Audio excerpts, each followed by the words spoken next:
have some idea of how the fill and stroke work on both the pen tool and the shape tool, let's delve a little bit deeper into the pen tool, specifically the standard pen tool. I'm going to set the fill to none, and the stroke, I'm happy with it being red. It works in two main options when we're creating shapes. One, as mentioned before, is to click from point to point.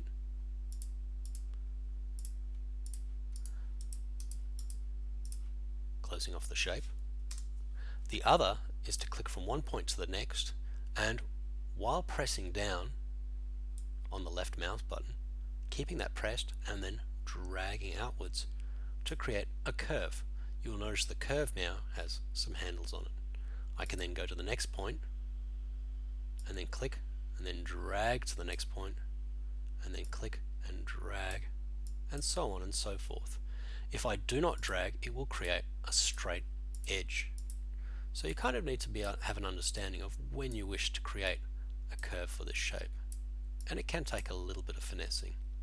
Ideally, we want to minimize the amount of points that we have when we create a shape.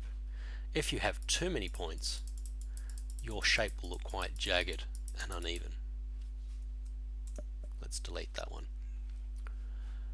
One of the other options we can do is actually add curvature after the fact. So in this case, I'm just clicking through to some of the main aspects of my shape. And though this may not look very good at the moment, I can actually go to each of these points and adjust them. So by clicking on my pen tool, I can go down to the bottom and we can go to convert point here. Now there is a shortcut for this as well. With the pen tool selected, if I press the Alt key and hover over one of my anchor points here, you'll see this little arrow change, and then I can click on that and drag, and you can see I can start creating a curvature.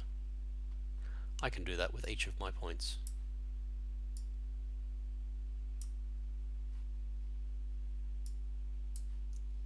And we can sort of see it taking form here. If I find I need some additional points, I can just leave my pen tool as is, and I can just hover over the vector path, and it will automatically add an anchor point if there is none, or if I hover over an existing anchor point, it will delete it. So let's have a look how that works. I'm going to zoom in just a little bit for this by pressing Ctrl plus or minus and spacebar to move. Pen tool selected. I'm going to hover over the path and I'm going to add an additional part anchor here. You can see a little plus sign appears as I move over the path, and that will create a new anchor. If I want to remove an anchor, I can simply hover over that again and it will delete that as well. And as you can see, I can start deleting those points.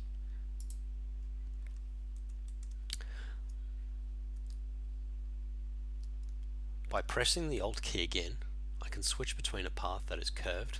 If it is already curved, it will now make it a corner point. Or once again, by pressing Alt, I can drag on that and create that curved once again.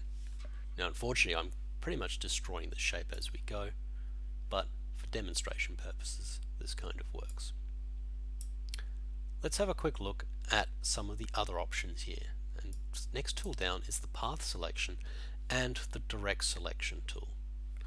I'm actually going to delete this one on the right as a layer, and let's just look at this one on the left.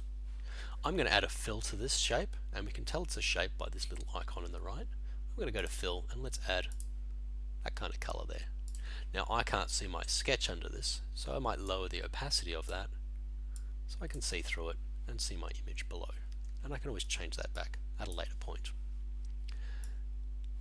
The path selection tool will literally allow me to select my entire path and move it. If you press the Alt key, you'll notice a little plus sign appears, and that will allow me to duplicate that, and it will create a duplicate of that path.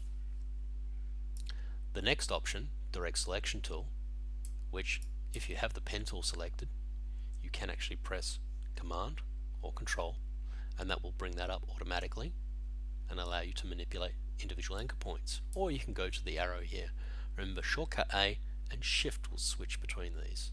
Direct selection, the white arrow will allow you to grab individual points and move them as required, as it will with certain anchor points as well. And we can get those manipulated individually as required, like so. I'm going to step that back. So either move the entire object or the entire path, or individual points with the white arrow.